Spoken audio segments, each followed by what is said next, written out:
Good morning. My name's Alex Halliday. I'm director of the Earth Institute at Columbia University.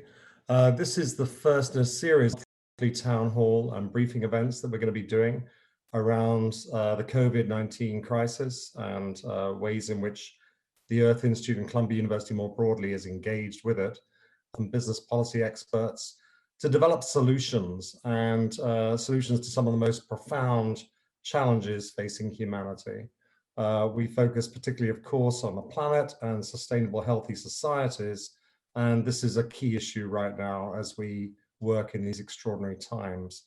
We are continuing our work remotely, and this is being done very effectively, thanks to very strong leadership from Columbia University and full engagement from the university and its academics, researchers, and students and staff who've been amazing at adapting to the situation. My colleagues at the Columbia University Medical Center are themselves deeply engaged, and you'll hear from some of them today, as well as some from the National Center for Disaster Preparedness that's part of the Earth Institute.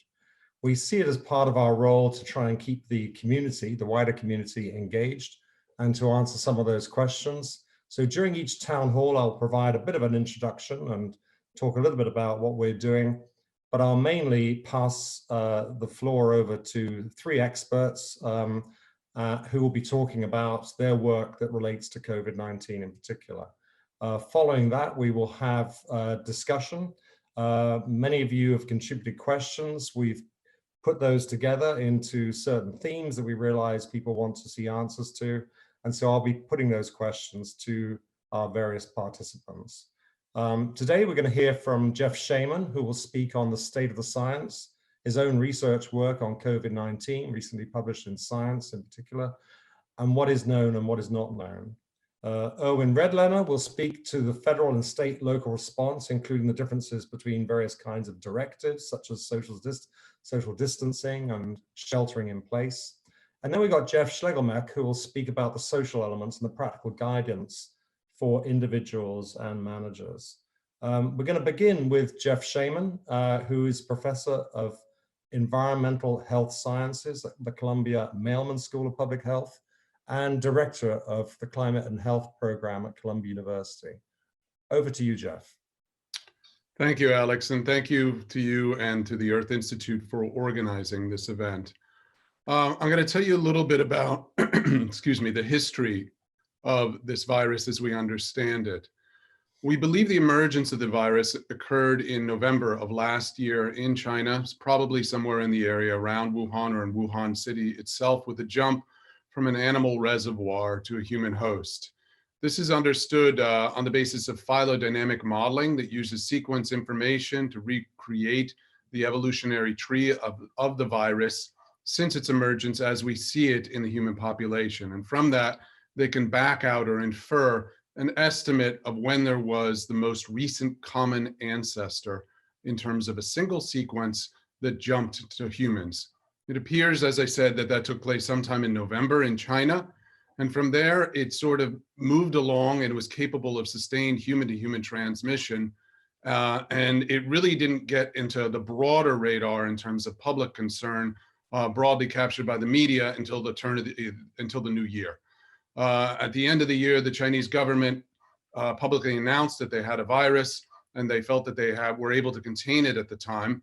But within a few weeks, come mid-January, it had already begun to spread to many of the other cities in China, and then it began to hop internationally very, very quickly. The ability to move very quickly made it immediately something of concern to a lot of people in the research community as well as public health organizations. The reality for this virus, unfortunately, is that it has a combination of features that are going to make it very difficult to control and make it very deadly for humans. Those three features are, firstly, that it is an emergent novel pandemic virus, that is, to which most of the population of the planet has no prior exposure. Consequently, we're susceptible to it. Our susceptibility is like the dry tinder to this wildfire that allows it to spread very quickly into communities, because once introduced into a new community, it has an abundance of hosts to infect. The fact that it's a respiratory virus is also complicating to this, because that allows it to transmit in a number of ways that I'll discuss in a moment or two. The second feature that's very challenging, and which was a focus of the research in my group, was that it seems to be supported predominantly in its transmission by silent or stealth transmission.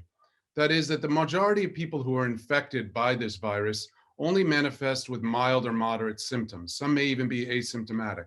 These people with milder symptoms, they don't seek medical attention. They're not going to go to the doctor. They're not going to actually be tested, and they're not going to be confirmed. And as a consequence, we don't actually know where these people are. We haven't identified them, and we can't inform them to isolate themselves and then go after their contacts and have them quarantined as well. Because of this silent transmission, the virus moves very efficiently through the community.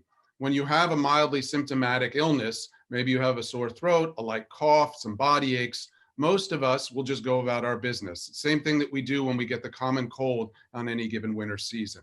So we're going to go out and about in the community. Maybe we'll take some ibuprofen or some cold medicine, but we're still going to get on public transportation. We're going to go to work. We're going to go shopping. We may even go to restaurants, and we may even go on business trips. Consequently, in doing so, we're taking the virus into the community. We're still shedding it, and we're still contagious, and we can spread it to new locations where, in this case, there are an abundance of susceptible people. We believe that that's really what fostered the rapid spread of this virus geographically, so that now it is inhabiting almost every country in the world. The last ingredient, and the thing that makes this, of course, even more troubling, is the fact that not everybody has a mild or moderate symptomatic reaction to infection with this virus, and that there are a substantial portion of people for whom the symptomatic outcome is much more severe. We're seeing high rates of people actually winding up in the ICU, and there's a substantial case fatality rate amongst those infections that are confirmed or identified, which makes this very, very deadly. The worst case scenario for this virus, if unconstrained, and I want to add here, I'm not trying to fearmonger, but I think it's very important that we look at this clear-eyed to see what the worst case scenario potential of the virus is, so that we can walk back from that and implement measures to control it so that we don't reach those numbers. But the worst case scenario is something on a scale that we haven't seen since 1918, with billions of people on the planet infected. Up to 70% of the population within a year or two could be infected if we don't control this effectively, and a substantial number of people being hospitalized and millions of people even dying, maybe even tens of millions. Again, this is on a scale of disruption that we haven't seen from an infectious pathogen since the 1918 flu pandemic. And certainly within the US, we have not seen this sort of disruption at a national scale since World War II. I want to add a couple things about features of this virus that are important to discuss. One is about how it's transmitted. The virus, you may hear, is transmitted by droplets, and other people are telling you maybe you should wear a mask or you should wash your hands. The reality is that for respiratory viruses in general, we actually don't know how they are transmitted. We can know how they can be transmitted, but we don't know how they are. There are three dominant routes that we're talking about when it comes to a respiratory virus typically. One is droplet, and that is the idea that when you're infectious with this respiratory virus, you shed it in your oral and nasal mucosa. And then as you speak or as you cough, in the case of this virus, which produces cough symptoms, you spray droplets out into the environment. Some of those droplets, if you're in proximity to someone, talking to them, you actually may spray them in the face, and they are at risk of acquiring the disease, the infection at that point. So that's a droplet route. And that's the reason why they're telling you to keep your distance from other individuals. The length of distance that a cough can travel, 6 feet, should keep you fairly well protected, provided you are not downwind. The second mode of transmission is indirect, and this involves inanimate objects. When you're speaking, when you're coughing, and even when you're speaking, these droplets that are coming out of an infectious person that have virus in them, some of them are going to be large, and they're going to settle on surfaces. And on those surfaces, the virus may persist. It may remain viable for some time. So if this is a doorknob or a phone or a tabletop or something that people commonly use, even items that you might encounter in the grocery store, for instance, virions or viruses that settle on that may still be viable, may be deposited by one person, and then another person can come along later and pick them up, and by touching their face or eating with their hands, can transfer the virus to themselves and potentially infect themselves. The last mode of transmission is airborne, and that again comes from these cough and droplets that come out from coughing, speaking, or just breathing. That some of those droplets are going to be very small or small enough that they're going to evaporate down to a size where they're going to be aerosolized on the turbulence in the air. They're going to stay aloft for a considerable amount of time. The virus may remain viable in that form. And then, of course, if you breathe it in, you can have it deep in your lungs and it can infect you there. The reality is that we don't know which way is dominant in terms of the transmission of this novel virus. We know that in theory, all three of these are possible. The measures that we really need to take to control them are that we need to wash our hands to control for that indirect route, for touching things, for coming with objects. Try to avoid touching your face and mouth and eyes as much as possible. Wash your hands really well for 30 seconds with soap and water, effectively scrubbing everything. These are important public health measures that you can take that'll personally protect you as well as the population around you from the spread through indirect transmission. For droplets, as I said before, distancing can be very effective as well. If you suspect you're not feeling well, a surgical mask, if you can get a hold of one, is also a good idea to protect the people around you. The more tricky one may be airborne. Certainly we have to go into places like grocery stores or pharmacies that are delivering essential services right now. And in doing so, we may not have control of the environment as we would in our own home. Ventilation may be the key here. Getting these places to open their doors and windows and get the air flowing through there to clear out the air and get any possible infections out of the environment might be an effective way of dealing with that. Now, what we're dealing with here is something called non-pharmaceutical interventions. These are interventions that don't involve a medication or a vaccine. Ideally, we would love to develop something like that. Those come again in two forms. The first would be a therapeutic, some sort of novel therapeutic or something that exists already that we could use off-label to actually treat the symptoms and ameliorate them and prevent fatality and lower the duration of time in hospital or the ICU. The aim here would be to develop a drug, as I said, or to pull one off the shelf and see whether or not through testing, clinical trials, and repeated use, this is an effective therapeutic that we can apply in the treatment of COVID-19. Unfortunately, this is going to take some time to develop. Even the things that are already in existence, such as chloroquine, we've heard a lot about that as this anti-malarial and its possible transfer use for the treatment of COVID-19. It needs to be tested more thoroughly to see whether or not it has the hoped for treatment effects and to determine whether it's safe in the context of a COVID-19 infection. The other thing that we're looking for development for in terms of pharmaceutical interventions is a vaccine. Now, vaccine development for something like flu is something for which we have a template for. In 2009, it was just 5 months between the identification of the virus and the delivery and distribution of an effective vaccine that had been clinically tested and FDA approved in the United States. It's going to take longer, unfortunately, for this novel coronavirus because we don't have the same kind of experience developing vaccines for coronaviruses in general. Consequently, the estimates are that we're probably not going to have a vaccine before summer of 2021. What that leaves us with, in the absence of these pharmaceutical interventions, are the non-pharmaceutical interventions I spoke of. That includes things like social distancing, keeping 6 feet apart, ventilation of indoor spaces so you can get the airflow moving there, washing one's hands. There are also other practices broadly, and those include the things that we see instituted at a public scale, and those include school closings, telecommuting, shutting down of some public transportation perhaps, and isolation and quarantine measures. Isolation is where you identify an infected person and you have them stay home and keep to themselves out of the community in isolation for a period of time until the infection is cleared. Quarantine is where you identify people who have been in contact with an infected person and you ask them to undergo that same period of removal from the broader community so that if they manifest symptoms, they don't spread it into the community as well.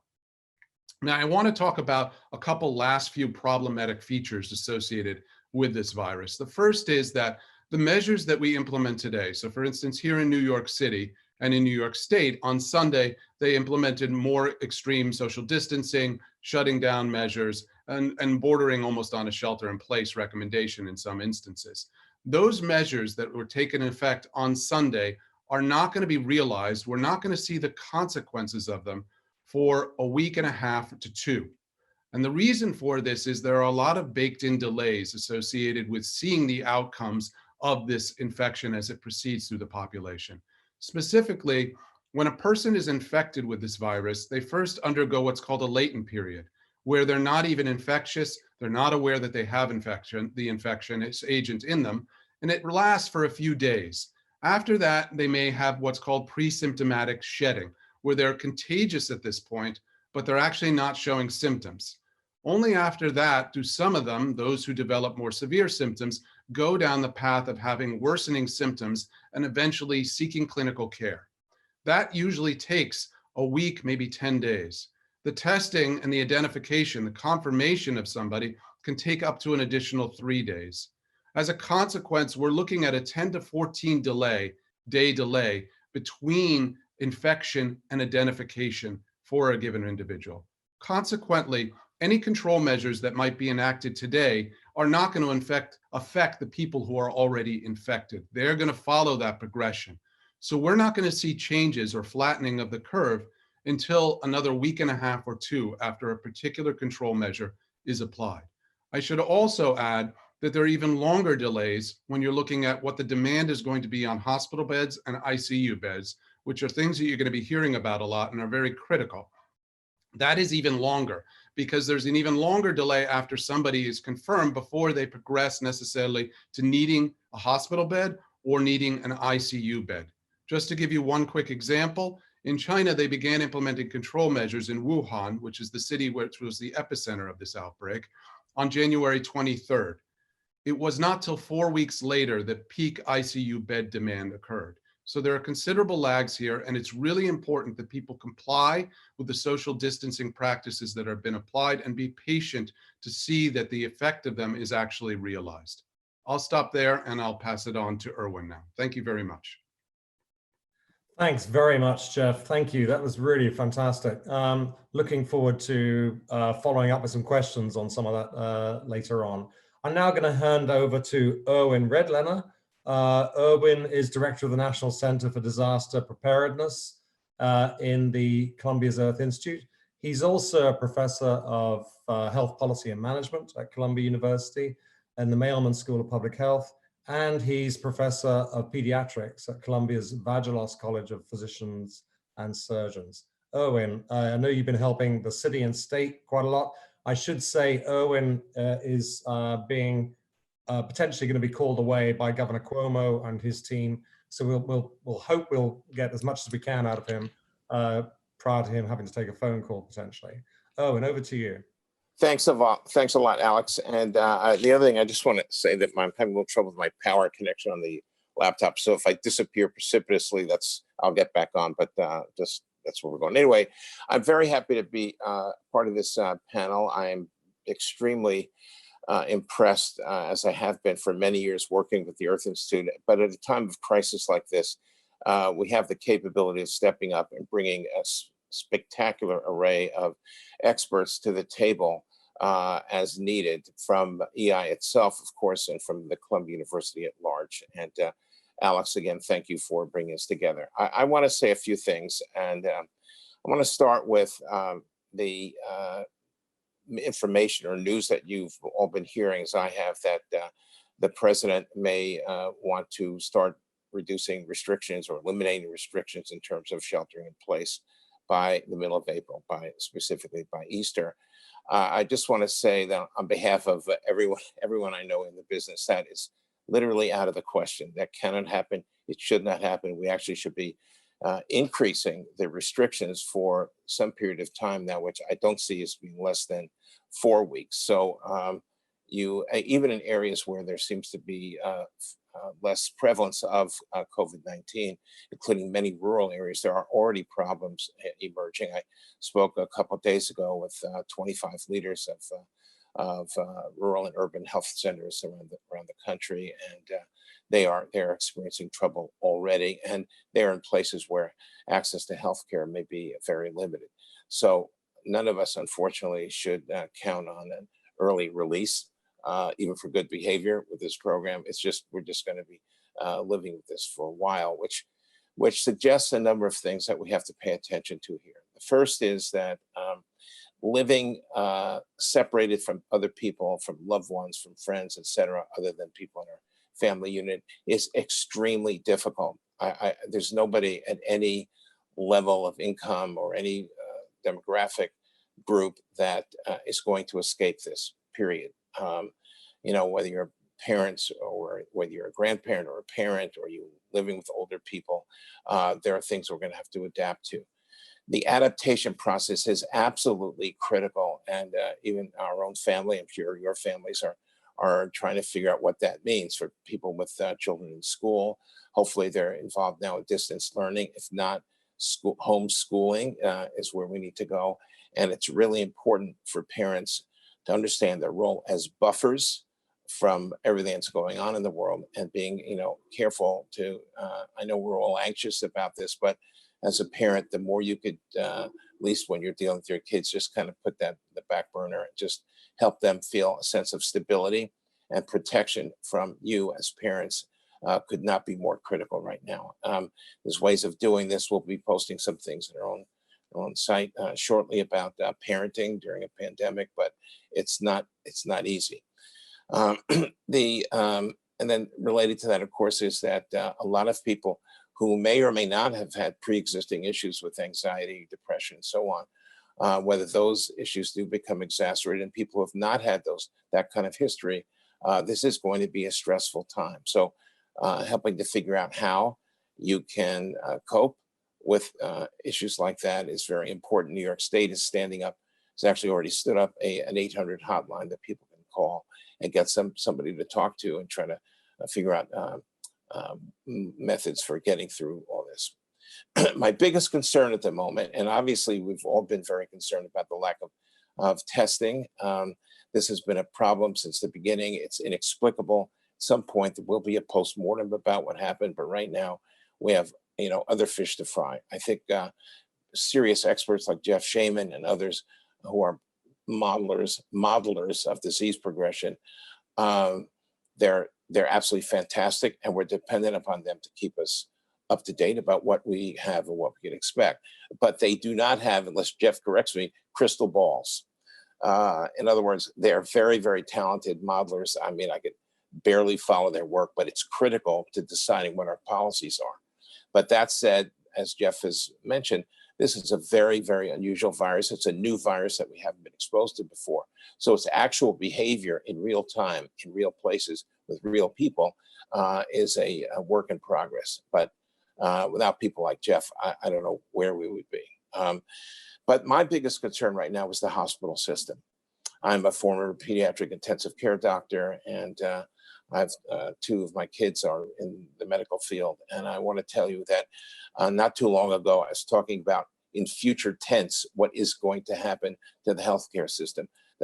I'm done with that. We are in present tense, a very active, extraordinary, unprecedented crisis in our healthcare and hospital system, which, as I think Jeff indicated, but this is not just a problem of finding space, place, and staff and equipment to take care of very sick patients with COVID, but because of the pressures on our hospitals, people with non-COVID illnesses, chest pain, trauma, strokes, etc., are going to find themselves really in a very unusual situation where care has been reduced because of the overall COVID pressures on the hospital. We are in the full mode of something called crisis standards of care, meaning we are relaxing some of the basic principles that we might have in a hospital. For example, hospital workers needing to change the face mask between each patient and the rest of their protective equipment. That is not possible right now. So my son, who's an ER doctor at one of the big hospitals in New York and a director, is telling his staff when they come in on the beginning of the shift, you put on everything, the gown, mask, gloves, and face shield, and that's it. You don't change for the rest of your shift.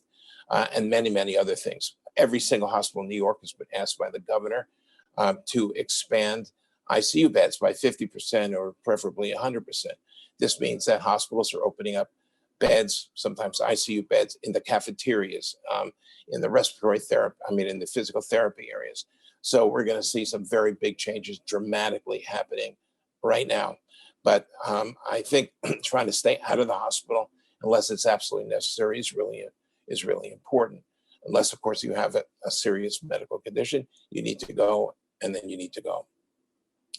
The other point I wanted to make is that what we are seeing right now with New York and maybe New Orleans being a so-called epicenter, that's a work in progress. That epicenter will probably change. It's not going to go away in New York anytime soon, but it's also going to be popping up with more or less severity in many other places.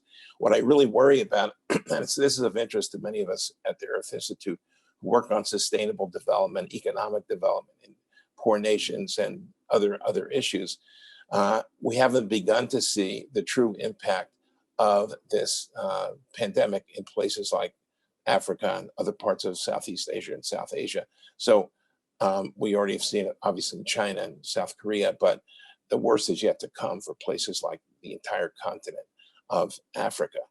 And this means that countries that are struggling, that do not have the kind of robust healthcare systems that we might see in the West, which are already experiencing great difficulty, in places where those kinds of systems are not available, it's going to be a real problem, which is one of the reasons that the expertise at places like the Earth Institute in our intimate work with sustainable development and helping countries move up the economic ladder is all going to potentially be interfered with by this horrendous pandemic. And I feel like this is something, as Jeff has said, just what feels like years ago, but it's actually a week or so ago when we were comparing what we're dealing with now to the SARS epidemic of 2003 or MERS or the swine flu in 2009. Those comparisons are not appropriate. We're really talking about a benchmark of the Spanish flu of 1918. By the way, an ill-named epidemic. It had nothing to do with Spain. Probably started somewhere else, but Spain was the first to report it. But the problem is here that we're going to have 150 to 215 or so million Americans who contract the virus. And because the numbers are going to be large, even though the actual fatality rate might be low, it still could amount to at least 500,000 deaths in the US, maybe as many as 2 to 2.5 million deaths in the United States. And what's going to drive the outcome here and make it better or worse is going to be the only thing we have, which is severe restrictions of movement and congregation. The crowd size people should be aiming for right now is 2, unless there are people that live in your own household. And we need to keep that social separation, as both Jeffs are going to talk about, could not be more critical. And there's an interesting phenomenon here, which is that the government cannot do all this. It can close bars and restaurants, but supermarkets and drugstores will be open for the duration. Some grocery store managers, aware of their responsibility, are only allowing a certain number of people in at any given time into the grocery store, or the pharmacy, or whatever. Others we see, packed stores, long lines, etc. And I think it's a time for any of you who have any influence on your local grocery stores or pharmacies, tell them this is not okay if they're not controlling. My wife could not get into our local Dwayne Reed the other night until somebody left the store. So that kind of control, and even keeping the 6 feet distance inside the store is also important. Let me leave with something about your own general health. I talked about the mental health issues, and you need to really take care of that. We also can't neglect our general health at a time like this. The healthier we are, the less likely we are to get sick. And if we do get sick, many people feel that being healthy, fit, etc., is going to help one get through this. So that means if you're not going, first of all, if you can go outside, you just have to keep that separation distance. So if you want to walk, that's fine. If you can't go outside for whatever reason, do whatever you can in your house to keep up some daily routine of exercising and interacting and reading, and a normal type of schedule that's good for mental and physical health. I had email from a friend of mine who's a podiatrist, foot doctor, yesterday. So my friend, the podiatrist, said that foot health is really important because we want people to walk. And in fact, since we'll be taking we're taking fewer and fewer rides on subways and buses, walking may be our main mode of getting around for a while. So make sure your feet are healthy. I promised Rock Positano I would deliver that message. And so that's it. Just try to stay healthy, be aware of your mental health, be aware of your parenting responsibilities, and be well. I wish all of you well. And remember, the vast majority of us will get the virus, have very few symptoms or mild or moderate symptoms, which we can take care of symptomatically at home until we get better information. I just want to say, literally the final point is, the president wants to reassure us and wants to get businesses open.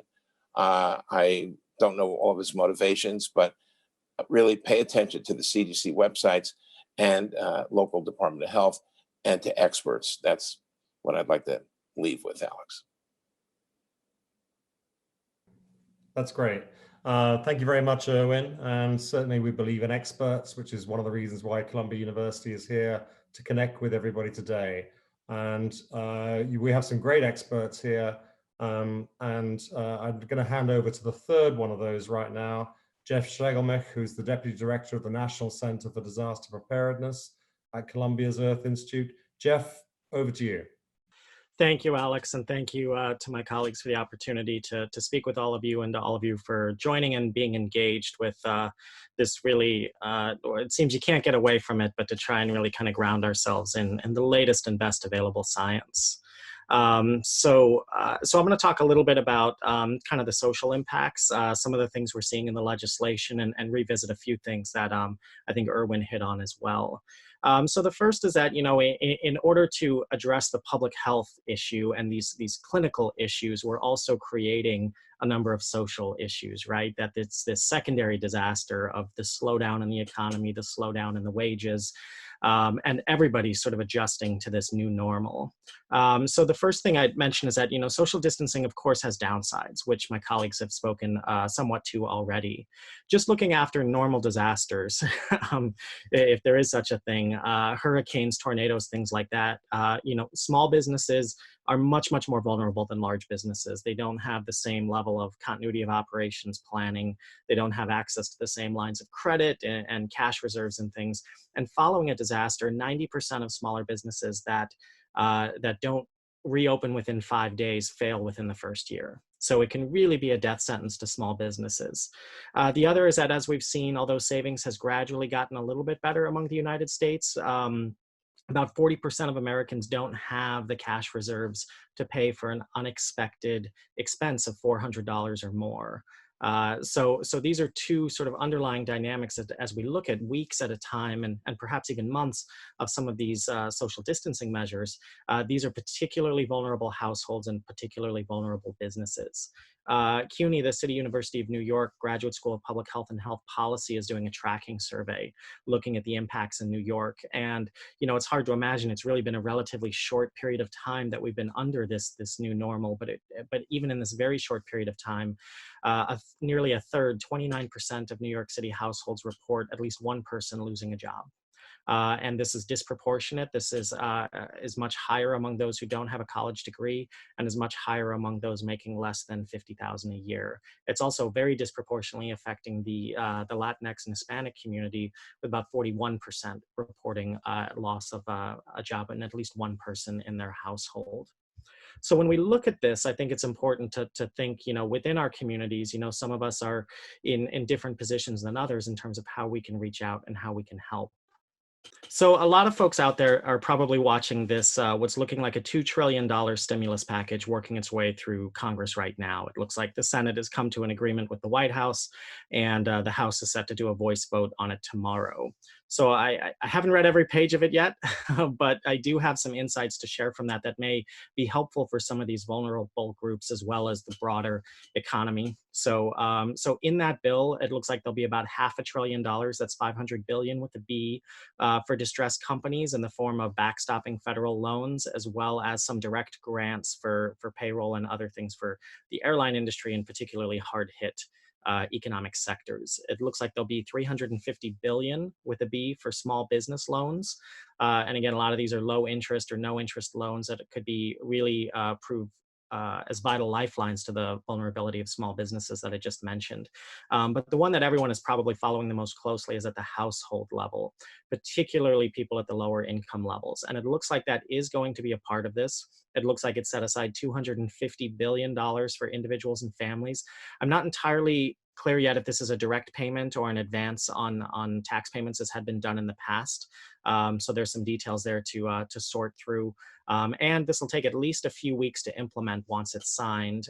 So there is a little bit of a delay, but it looks like there'll be payments of, and it looks like these are one-time payments of up to $1,200, $1,200 for individuals who make up to $75,000 a year, and that phases out at a lower level of between those who make $75,000 and $99,000 per year. For those who are married, so for the household, that cap is 100. Those who make 150,000 a year or more won't be eligible, but those who make less will be eligible for $2,400 plus an additional $500 per child. It also looks like there'll be about $250 billion for increased unemployment benefits. And this does two, I think, really important things. One, really without precedent, establishes unemployment benefits for people in the new, what we call the gig economy, for freelancers, for people who are working through, rideshare apps, things like that. So they'll all of a sudden be eligible for unemployment benefits. It'll increase that assistance by as much as $600 per week and extend the eligibility period for up to 13 weeks beyond what states normally allow. And that varies by state but the federal support will be on top of that.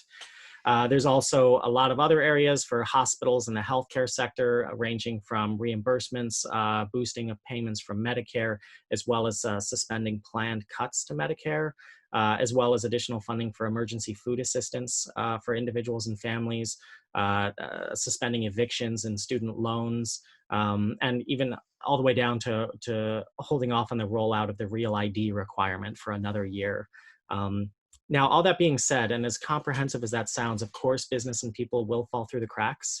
There will be groups that are maybe eligible for some assistance, but not for others. And that those means tests, those income thresholds are based on if you've already filed your 2019 return and if not your 2018 return. So if your income has changed between now and then, that could also affect eligibility. So we have a few resources out there for small businesses, for units within larger organizations. We've done a webinar on continuity of operations planning, on understanding essential functions and how to plan for those within the context of a pandemic. But also it continues to be very, very important to support these community-based safety nets, these food banks, these credit agencies, credit counseling for folks who may get this money. Are you better off paying off debt or keeping that cash in hand for things? Emergency loans, emergency workforce support, these things that already exist within the community are increasingly more and more vital and under more and more pressure. So if you're in a position to give, supporting those community safety nets are also very, very important. But I'd also say that, as Jeff and Irwin both mentioned, we are living in an era of uncertainty. There's a lot of things we don't know. And the most important thing of managing uncertainty, whether it's at your household level or at the business level, is making options available, creating options. Is it going to be 2 weeks or is it going to be 4 weeks? And so that's where you have recommendations to make sure that you have enough food on hand in case you do have more aggressive social distancing and more limitations on your ability to move about. If you're on medication, making sure that maybe you don't have to go to the pharmacy quite so frequently. And if there are slowdowns that might prevent you from getting there as easily, are you in a position to do that? Again, it's all about creating options so that they're available to you when more information becomes available. And the other piece I really want to say is that social distancing doesn't mean we can't be social. And a lot to what Irwin was speaking about, we find ourselves physically distanced from each other and then feeling increasingly isolated. Technologies such as this web chat and things like that allow us to remain sort of having that sense of closeness to each other. But it's really, really important, I think, to keep that in mind and to not let our health, our relationships, professional and personal, erode as we sort of struggle to adapt to this new normal. A colleague of mine sent out some advice really centered around a lot of the things that Irwin talked about. You know, what are some things you can do to help stay calm? One is sleep, getting on a regular sleep schedule, maintaining that sleep schedule. The other is eating better, healthy eating. I'm getting a lot of ads for takeout, and I crave pizza constantly because this one pizza seller is actually sending me a lot of ads. But I know that, you know, occasionally to treat yourself, there's nothing wrong with that, of course. But to eat healthy in between and things like that, and to make sure that, you know, that we're taking care of our physical resources as well as our social resources. Moving around, getting up, going for a walk. Again, I found myself sitting at the computer for a few days straight and finally said, you know what, I'm going to go for a walk while I take this next call, just get some fresh air, keep my distance from folks, of course. But again, being able to get out there and see that other people are out there in a way that is still consistent with social distancing. Activating your brain, particularly in ways that give you a break from COVID-19, reading something you've been meaning to read, exploring new interests, things like that. I actually watch my daughter in her time from school and kind of her own time, some of the things that she gets into in cooking and jewelry making, things like that. And finding ways to be more productive, but also to be very scheduled in what you do. There are times to work, and then there are times where your family needs you and not to be working. And it's okay to set those boundaries so that you have, you know, we don't have the commute breaking up our day like we used to. So we don't have those natural barriers between work and home life, but establishing those and adhering to those. Similarly for children, there are some good resources out there. We have some coming out on our site. The Child Mind Institute is another good resource. And there are many others out there. And there are a lot of schedules, the daily schedule for children who are at home, to help parents with that and to have this time, you know, go for a morning walk or have some physical activity, then have the academic time where they're doing their homework, where they're doing their schoolwork, however their school has chosen to assign it to them through these cancellations. Then some creative time. And then, you know, lunch, chore time, quiet time, and then academic time again, afternoon fresh air again. So again, it's really all about sort of structuring the time, recognizing that you need some free time, you need some academic time, and making sure that those are scheduled out and that we're reinforcing those structures, albeit they're new structures, but we live our lives by structures, and children in particular are very sensitive to that. The last thing that I want to say, and I want to read to you a self-created public service announcement I sent to a lot of friends and family out on Facebook. And really what it comes down to is that there's a flood of information coming out right now. There's so much information everywhere you go, and every study of 20 people or 5 people or every report is getting an outsized level of attention from the media, from politicians, and from us. Right? We're looking at it and just absorbing all of it. But the reality is that for most people, you don't need all of that information. That science happens one step at a time through replicating studies in different circumstances to see if it's in fact true or not. My colleagues talked about the use of chloroquine as one of those things. So with that, I'll read to you what I wrote to my friends and family. A quick word of advice to folks out there struggling to keep up with the latest COVID-19 info. Don't try and keep up with it all. There is a lot of real-time, raw information coming out constantly. For example, promising results from one isolated clinical trial. This fire hose of information is not actionable and may even be dangerous. If it becomes worth listening to, the CDC and local officials will update their guidelines. Take some time daily to review the latest information from official sources like the CDC, your state and local health departments, or government officials. They'll update on the latest of what the science tells us. That should be more than enough to keep you updated. We're all dealing with a tremendous amount of uncertainty, and adding more noise won't add to anything but your anxiety. So use your best judgment with the information that's available. And for the space in between, find ways to relax, recharge, and if you're able to, help others who may be in need. So with that, I'll hand it back to Alex, and thank all of you for your time and attention so far. Jeff, thank you so much for that practical advice. That really means a lot to hear.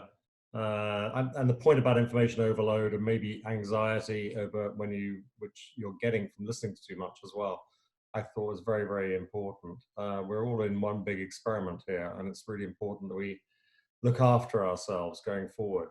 I'm going to turn over, excuse me, I'm going to start doing questions now and actually asking questions that people, viewers, you have been asking. That may be in a slightly different format because a number of people ask similar questions. But I'm going to start with Jeff Shaman. I'm going to talk to him a bit about some of the things he's an expert in. And we're going to kick off with this announcement by President Trump in a news conference that he wanted to cut back bureaucratic barriers so that effective treatments could be put in place for COVID-19. And that there was a request to look into hydroxychloroquine in particular.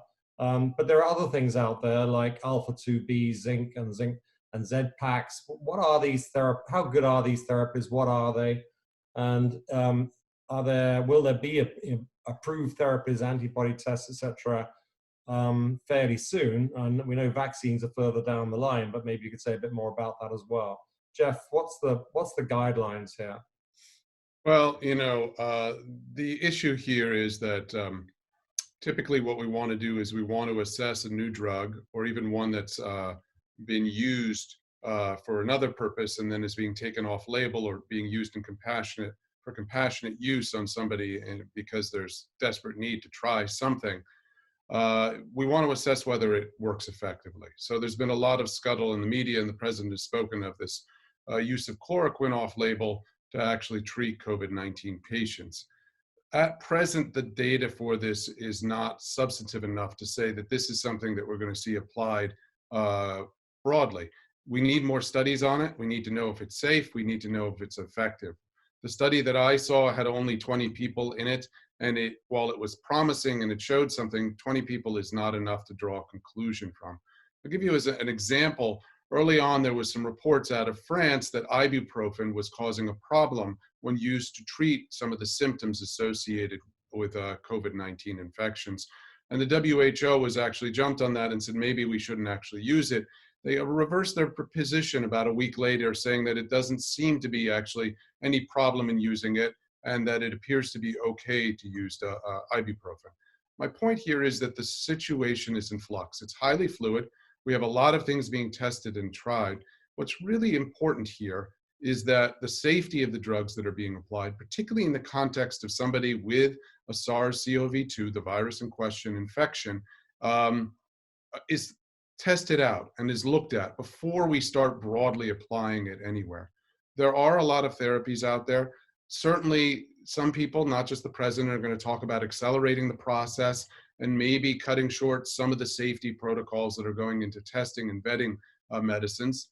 May not be a good idea, something that we really need to have clinicians weigh in on, the medical researchers and medical ethicists, if this is the right way to go, because it could backfire.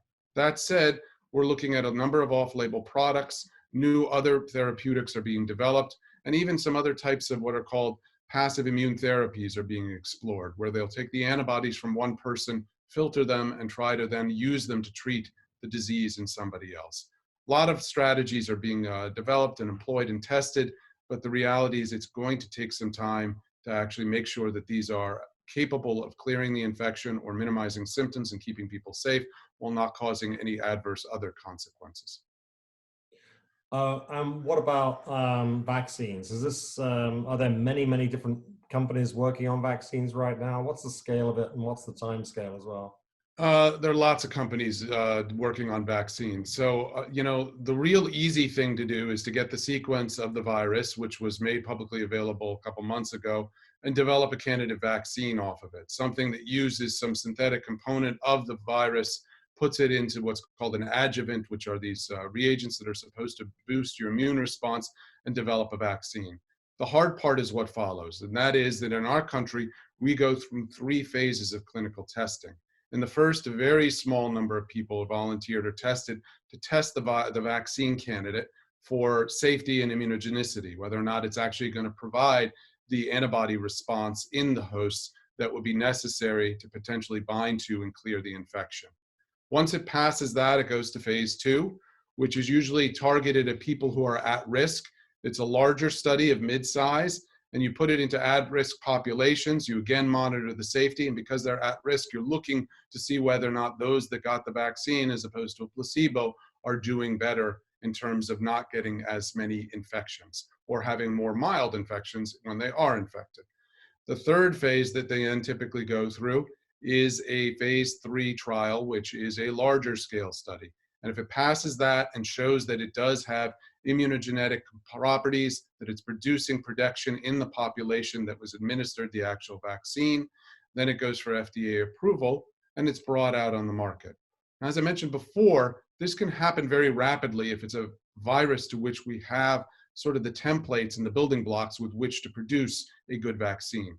So for flu in 2009, it was a little over 5 months from identification of the virus to distribution of an FDA-approved effective vaccine. Here, the delays are going to be because we're not as experienced with coronavirus, and we're expecting some missteps along the way, and we have to be much more careful in the development and testing process. I've heard from people who are working on this that 2021, the summer of 2021, is a realistic and fairly quick timetable for getting an effective vaccine. So it's not going to be for a while, most likely. The other thing I was going to ask you, Jeff, I'm sorry, that's very helpful. But the other thing I was going to ask you is there a, can you tell us a little bit about the temperature effects and, you know, in particular, how long the virus might survive in the air, but whether that'll change as temperatures change, as the climate warms up, etc. So this is a very interesting phenomenon. So flu, as we may or may not know, in temperate regions of the world is very seasonal. It occurs in the wintertime and it disappears in the summer. In the tropics, where it's warm all year round, it actually transmits all year round. And in the southern hemisphere, places like South Africa and Australia and Argentina, they have it also in their wintertime. That's when they get the flu there. That seasonality of it seems to be linked to actually humidity conditions in the air. That seems to be the tightest coupling, though we don't quite know what the precise physicochemical mechanism is that allows the virus to survive longer when the air is drier. In the wintertime, the air is much drier, there's less water vapor in it, and it seems that the virus survives much longer in those conditions, which allows it to transmit more easily. Endemic coronaviruses, and there are 4 of these, exist and infect humans all the time. They give us the common cold. They have funny alphanumeric names like OC43 and HKU1. But in temperate regions, they actually have the same pattern of transmission as influenza. They're highly seasonal. They peak in January and February, and there's much less activity in summer. So what this offers is the intriguing possibility that this novel coronavirus show a similar sensitivity. It may be linked with humidity, maybe it's temperature, maybe it's some other seasonal effect that we don't know. But we're very curious to see, and we're keeping an eye on, whether or not this virus has sensitivity that's going to make it less transmissible as the weather warms in the United States and as we move into the summer. Now, that is what happened with pandemic flus. It happened in 1918, it happened in 2009, it happened in the other 2 pandemics. We get a spring wave because it emerged typically in the early part of the year, February and March, and then it would disappear in June, and then it would come back in late August, September as things started to cool off and the humidity started to drop. We're wondering if the same thing will happen and if we will catch a break here. Now, the best way to test this would be through laboratory testing in a controlled environment, where they look to see how the virus is differentially viable under different temperature and humidity conditions. There has been some preliminary work that hasn't looked at different conditions, but has looked at its survival in the air and on surfaces. And we see that it decays over time, which is what is expected. It's called an exponential decay, but that it does persist. On some surfaces, and I can't quite remember which they were in the study, it was persistent for longer and others not so much. And airborne, they only tested out 3 hours, but it was viable after 3 hours still. They need to repeat those experiments, testing for longer time periods for the airborne virus and also under different temperature and humidity conditions to see if the viability, the survival of the virus changes as you modulate those conditions. Well, 3 hours sounds bad enough, actually. But anyway, that's very interesting. Is there any, what about animals? I mean, a number of people have asked about animals. Is there any research on animal-to-animal transmission that might teach us something about? Well, there are two components of this here. There are pets, the domestic animals, and then there is, well, where did this virus come from in the first place? Yeah. So for the pets, there are coronaviruses that cats and dogs get. We don't typically get them, but they transmit them amongst themselves. So the virus that we have right now is capable of sustained human-to-human transmission, and that's why it's spreading like wildfire. That's a critical property of it that allows it to be this pandemic. There has been some anecdotal evidence of transmission from humans to pets, I believe dogs or cats, and that they get a mild infection. What is not known is whether that dog or cat develops a high enough viremia and sheds enough of the virus into the environment that they are contagious themselves and capable of infecting a person or another dog or cat. So we really don't know what's going on there. And we don't know if that is a risk and whether people shouldn't be kissing their dogs or not, for instance. Hard to say. Maybe it's best to avoid it and just restrict yourself to petting your dog and cat and then washing your hands. In terms of the reservoir, where it came from, it's called the zoonotic reservoir. This virus just didn't materialize magically. It spilled over from some animal host in which it resides normally. It probably had some sort of mutation that it picked up, and it was capable, once it entered the human host in this initial emergence, of sustained human-to-human transmission. We don't know what the virus came from, what organism it is. There's speculation it could be civet cats, or maybe bats, or maybe pangolin, which is this armadillo-like organism that is highly used for food and other purposes in East Asia. One thing that has been checked out, however, is that there is scuttle around that maybe this thing was engineered in a lab, and it's been clearly shown that that is not the case, that it is well connected to natural existing viruses that are known, and that it is a natural, evolved, mutated form that came out of this, not something that was engineered in a laboratory. Can I just ask you one last question before I turn over to Owen? Is there any link at all? People want to know, is there any link between development of these viruses or their propagation and climate change? You know, I'd have to say, I don't see it. I think there is links between what is going on in terms of population growth and sustainability of the planet and encroachment on wildlife and wildlife trade and forest defragmentation. Those are the things, and those are linked to climate change in the sense that they interact with climate change. These are the things that bring people into contact with animals at a higher rate. It allows the jumping of viruses from animals to humans at a higher rate. And every once in a while, we get one of them that is capable of human-to-human transmission and causes high rates of mortality. We've seen this before with Ebola in 2014 in West Africa. We saw it with Nipah virus. We saw it with the emergence of the pandemic flu. We've been seeing it over and over again over the last 20 years. As a matter of fact, this is the 7th time in the last 15 years, I believe, that Congress has had to approve emergency appropriations for budgets to combat a novel pathogen that has emerged. We are seeing this quite a lot. Some of this we could argue has to do with the fact that we're more aware of it, we're better observing of it, and that because we're a more connected planet at the present, that we're able to detect it and it's moving around the planet. The one that we have now is more problematic because it's a respiratory virus capable of sustained human-to-human contact transmission, because of the mild and moderate infections it predominantly causes, and because of the fat tail that is causing a lot of mortality in select populations. This would have gotten around anyhow. And it's just that all these other ones that we're seeing are coming about, and we're seeing them because of these disruptions that we're causing on the planet.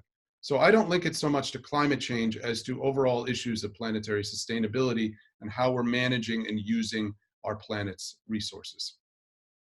That's really helpful, Jeff. Many thanks. Okay, I'm going to ask Owen a few questions now. Owen, there have been a number of people asking about the equipment shortages in particular, and personal protection equipment like masks, etc. Do you recommend providing friends in the medical field with homemade masks and Is this a complete waste of time? Should non-medical professionals be wearing homemade masks as well? What's your recommendations about masks in particular? Right. So this is a tough question. Can you hear me? Can you hear me okay? Yeah. Okay. All right. So the reality is that the United States of America itself will need in the order of 3 billion masks within a year. You know, a lot of people are, you know, they're running out. They're very short. Supplies are trickling in from places like the Strategic National Stockpile, a mysterious warehousing of some backup materials and equipment that's supposed to be ready for distribution in an emergency. But the Strategic National Stockpile was only set up, and it's limited, only set up to deal with an emergency in a single place primarily. The ability or the capacity to deal with needing many masks in multiple places is very limited. So one of the things that's happening is that the Defense Production Act presumably can get the corporations that are capable of making masks, including companies that are used to making other things, everything from underwear to clothing in general, and to turn them into manufacturing plants that could produce something very important, which is going to be washable, reusable masks. The CDC also has guidelines for how people can make a mask from certain kinds of materials. I have no idea whether those are sufficiently effective. They're definitely part of this crisis standards of care, because I would hate for people to have to depend on them, especially in the health field. People who should get the highest priority for the masks that do exist, and they're trickling in from different companies. There are entrepreneurs who are selling them at outrageous prices, although they're not supposed to. That most of the hospitals, like today in New York City, hospitals probably have enough till this is Thursday, maybe till Saturday, maybe.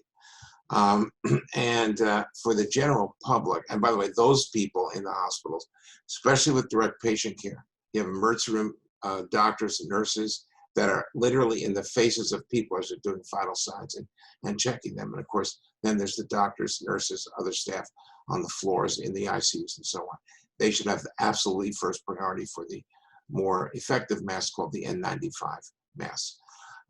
For the general public, I think maybe one of the Jeffs, both the Jeffs may have mentioned this, but people could be wearing masks, but it really should be reserved for people who have any coughing or sneezing type of symptoms. On the other hand, those people should not be out.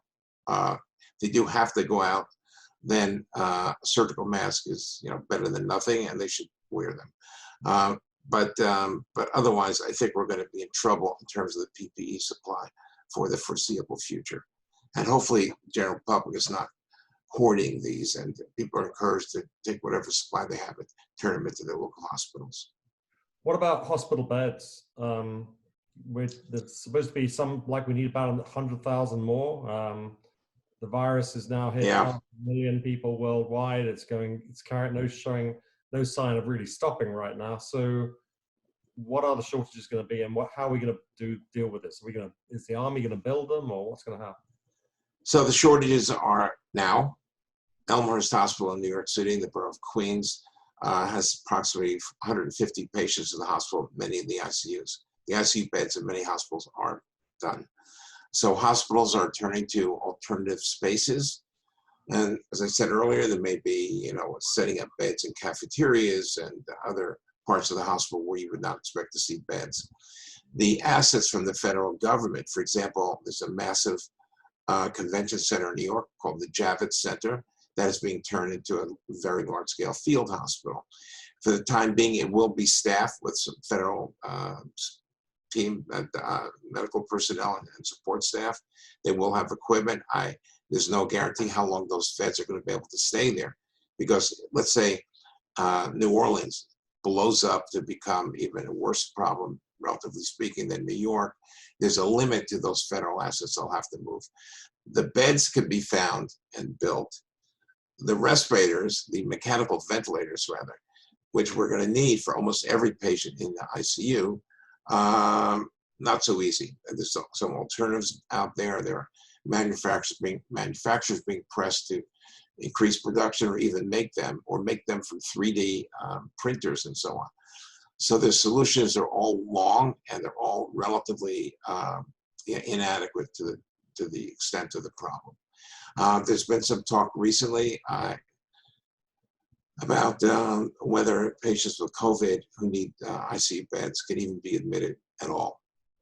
Because if they're older with pre-existing conditions, which many of those patients are, there may be some horrendous bioethical decisions to be made about whether any treatment will be afforded to them and that will save beds and equipment for, you know, younger, more viable people. I mean, I shudder to think about where we potentially be going here, but, you know, the Governor Cuomo asked for people, every hospital, to double their ICU bed capacity, or at least go up by 50% if they can't double it. And hospitals are struggling to, you know, saying, okay, but, you know, where?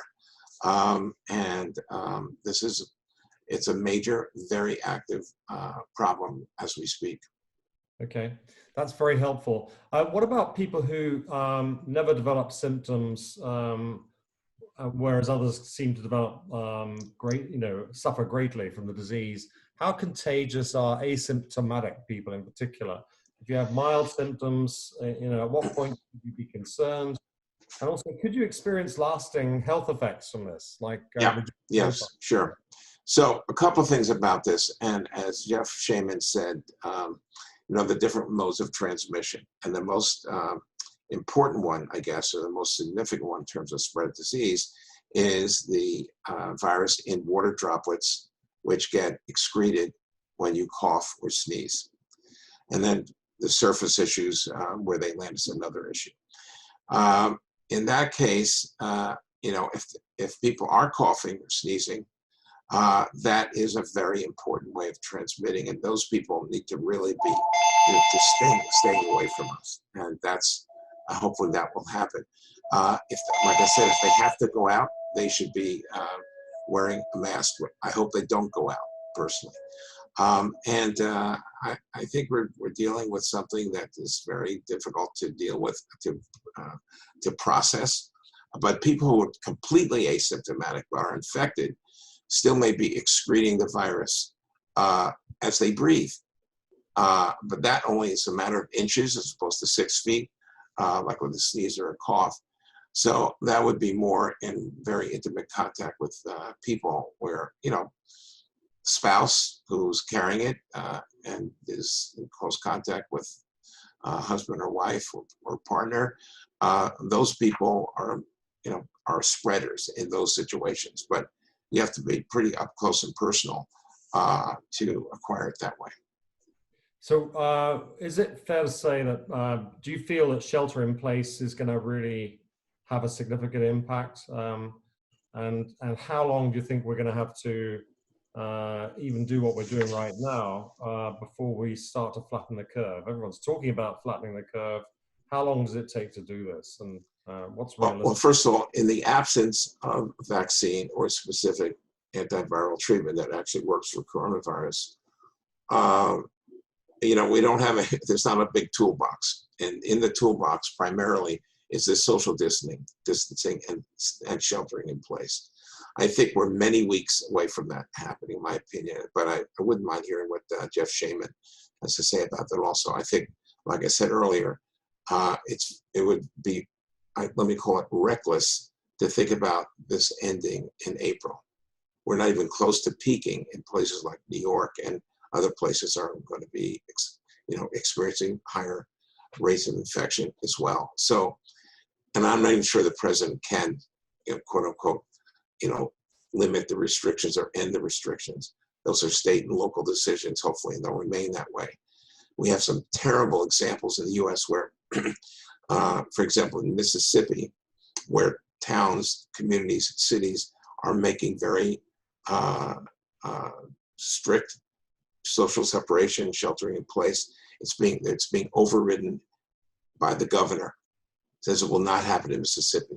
We're not doing it, which is unspeakable. I don't really need to comment about it, but you can imagine what I think about it. But this is a very complicated issue. And by the way, the more ubiquitous these restrictions are, the more all Americans, all the world can adhere to these kinds of restrictions, the more likely will be to so-called flatten the curve. And the flattening the curve, you know, whether we actually reduce the total number of cases, I don't know. But what's important right now is we stop the tsunami of patients that are coming to the hospitals in any given day. So the steep rise in daily admissions of COVID-19 patients is what's paralyzing the hospitals in a very dangerous way. So if we could do anything to reduce the number of daily admissions to the hospital, which includes these public health tools, that's a good thing. And we should keep that up as long as we need to. But how that will be less than 4 weeks or 6 weeks, I don't know. But you might actually, if people want to know about this, I would go back to Jeff Shaman and ask him to clarify a bit about that. Okay, maybe Jeff Shaman, you could answer that right now, and then I want to get on to Jeff Schlegelmilch with some questions as well. Sure. So if you relax the interventions that are put in place now, you will just see a rebound. There's nothing to stop it from growing. The models that we have run on this, not specifically for an Easter retreat on anything, show that if you put interventions in place and you're able to flatten the curve for a while and then you take them away, it's just going to go back to its business. The only way that doesn't happen is if you persist in imposing the interventions for long enough that you actually burn through enough of the population at a very slow simmer, and that enough people are exposed and recover that you can't really support an outbreak any further, if you follow me. In other words, if the susceptibility of the population drops and the herd immunity rises because lots of people have been already infected. Jeff, do you agree with me that the 4 weeks, 6 weeks is a minimum? I think it has to be longer, actually. Longer, yeah. I think, unfortunately, we're looking at something where we really need to restrict for a while, see the effects that are in place, make sure that our healthcare systems are being adequately protected. And I'd just like to add, because we didn't touch on it this time, is that the reality is that when you have a healthcare system collapse, when your healthcare system is overrun with people coming in for treatment for COVID-19, all other routine and emergency services suffer, because you do not have the personnel available to handle people who are having heart attacks or need dialysis or handling chemotherapy or childbirths. They're not available, and all patient care can get compromised in that circumstance. It's a very devastating situation that you don't want to be in, and that's why it's so imperative that we flatten the curve. The thing that we're going to have to see and be very careful and mindful of is that we have to watch the other countries around the world that are a little bit ahead of us. Italy, South Korea, China. What have they done that's been successful? Have they suffered rebounds when they've relaxed any control measures, particularly in the context of China and South Korea? Did they suffer any rebounds? How did they manage to keep it in place? And what are the kinds of social distancing and isolation and quarantine practices that they employed? And how strict were they in enforcing them and getting compliance? Okay, let's turn to Jeff Schlegelmilch now. I just want to ask a few questions quickly about families in particular. Sure. And somebody's asked the question, if you have ill parents, should they quarantine themselves from their children, or how do they actually handle that situation? And then if two families actually are both isolated for 2 weeks or so, can they then safely come back together again and actually see each other and do things together? Yeah, these are, and I'll say a few things, and certainly invite Irwin to say more from a clinical perspective as well. And it's one of these things that I think we're all getting a lot of questions, because the social distancing policies paint with a broad brush, but then it's these nuances that we live our lives, right? The social distancing doesn't match our social structures. And we're seeing this a lot in some of the areas we work with multi-generational households. You have elderly parents or grandparents with kids. And I think the reality is that if you're in a household with somebody who is otherwise particularly vulnerable to this disease, you have to treat yourself as if you're similarly vulnerable. What I mean by that is that, because you can bring that back into the household and transmit it to that person. So even if you're the one who's going out to get groceries, to take those extra precautions, to do those necessary things, and to avoid any unnecessary contact, to introduce that into the household. In terms of the two families sort of connecting with each other, if we were in a world of perfect isolation, maybe, that would be the case. But every time we go out, every time you go to the store, do those essential things, there's a potential to be kind of re-exposed, reintroduced, and we worry about asymptomatic carriers. So I think it even if it is maybe theoretically at lower risk, it still wouldn't be advisable to start it's a slippery slope once we start, retreating on some of these social distancing measures. Irwin, I don't know if you have anything to add as a clinician with that as well too. Owen, do you want to come in? Yeah, I'm here. Basically, we're on a collision course between the dynamics of this horrendous pandemic and the totally understandable desire of people having to figure out how that's going to change their relationships, especially the most important ones about family and who's in your household. And I think what this is going to amount to are individual decisions, which is Jeff was implying that we're going to have to kind of work this out. If you have, let's say there's somebody in your house who's 80 years old, grandma's living with you, and she has pre-existing conditions, she is in the highest possible risk group. So what level of risk are you going to tolerate? And do you want her to tolerate? And what are your options, which is the other thing. If I spoke to a very well-off, well-to-do friend of mine who has a huge guest house and ways of separating that are not available to most people. So what do? You have children, let's say you have 3 generations in a household, in a very small space, which is like the case certainly in New York and other urban areas. It's almost on a case-by-case basis. I wish I could just speak to every single family like that and say, okay, you need to tell me about what's going on in your apartment. You need to keep grandma at one end of it and keep the kids away from her. That sort of thing. You may want to really then restrict, for example, going out even for groceries or drug or medications, in which case you might want to really know about the delivery services available in your community. So the stricter we are, the better we'll handle the spread of this disease. And the less strict we have to be because of our own personal circumstances, the more we're just assessing risk and trying to do the best that we can. Okay, that's great. We're going to have to wrap this up fairly soon. In a minute, I'm going to ask each of you to give us one takeaway message that you'd like people to take from today's presentation that they should really think about. While you think about that, I'm going to ask Jeff Schlegelmilch one more question about social fear in particular. Mm-hmm. Should we be concerned about the level of fear that's being created in the community? And in particular, is there a way in which we should be, people are holding their breath when they walk past each other. There's of course, social distancing. They look frightened very often. You can imagine people getting angry and irritated if people get too close. How do we deal with this? And should we be concerned about this is a long-term problem that people are going to be afraid of each other over the coming months?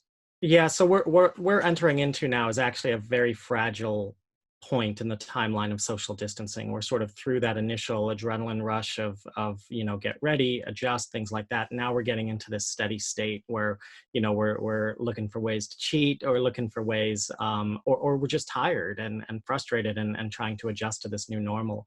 So I think we absolutely should be concerned. These little acts that can really erode social cohesion and our connectedness with each other, which isn't just something that sounds good. Actually, after disasters, it's one of the most important predictors of how people in communities that are more socially connected tend to have better health and better mental health outcomes.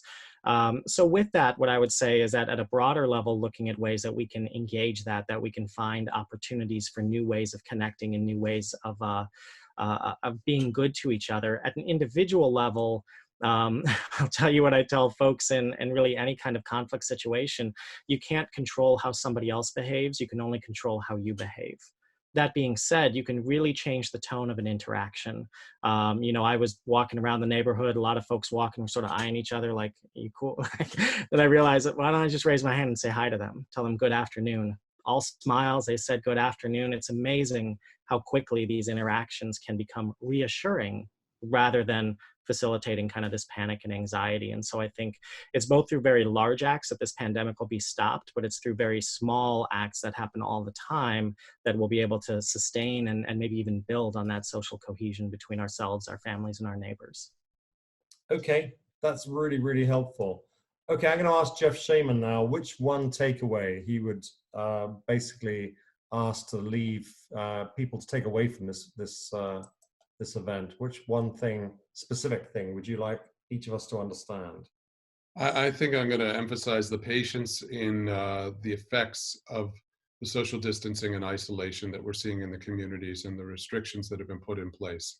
You have to give them a little time to see whether or not they're effective and they flatten the curve, and to just be patient with it. Don't expect immediate results from it. Give it a few weeks and work together as a community. If we can do that, then we should be able to actually keep things in check and keep people safer than they would be otherwise. So please comply with that. Okay.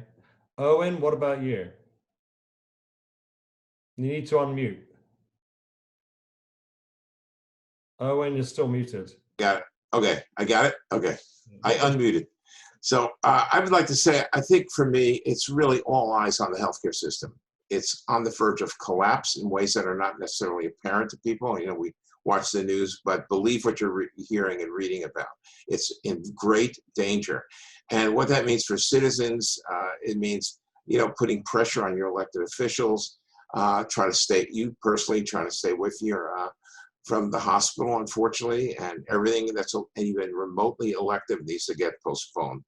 And one of the quick thing, Jeff made this point about, you know, the only behavior you control is your own. I think I just want to say there's an exception to it. In a family unit, leadership is important.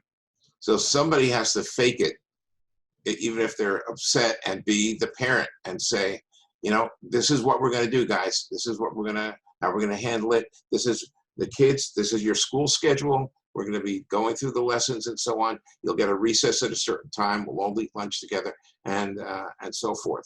So I think that in this particular situation, where we're being asked to coop ourselves up in a small group of people, I think the parents have to step up to the plate and say, okay, here's what we're doing. It's stay the hell away from grandma.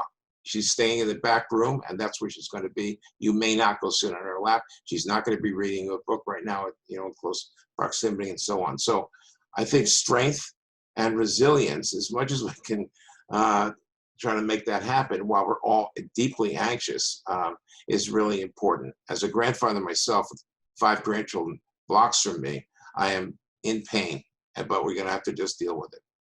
Right. Thanks a lot, Owen. Okay, Jeff Schlegelmilch, you get the final word. What one specific takeaway would you ask for people to take away?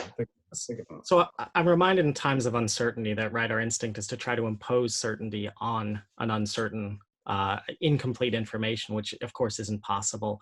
And he's a friend of mine's a decision scientist, and what he would say is that, you know, evaluating a decision is very different than evaluating a decision process. And so I guess what I would try to say to folks is that you're probably not going to achieve perfection in every little decision that you have to make, but as long as you're doing the best you can based on the best available information, you should rest assured that that does put you in a position where you are more likely to be making the right choices for yourself and for your family and for your coworkers and anyone who you interact with. Jeff, that's really great. Thank you very much indeed. So I'd like to finish just by saying thank you to all 3 of our speakers today. They are experts working at the front line of this problem, and we're enormously grateful that they were able to spend some time doing this for us and for you. I'd like to thank those people who have been listening and watching and sending in questions. We really appreciate that level of engagement. We couldn't get through every question, I'm afraid. But we are hoping to be able to do more of this going forward. And in particular, we will be looking to be doing something like this in about a month's time. So with that, I'd just like to thank the people who've done this for the Earth Institute. Columbia University is showing great leadership in this area. And we are fortunate to be in a state, New York State, with great people, great administration, great leaders who are helping us through all of this. So stay safe, stay healthy, and thank you very much.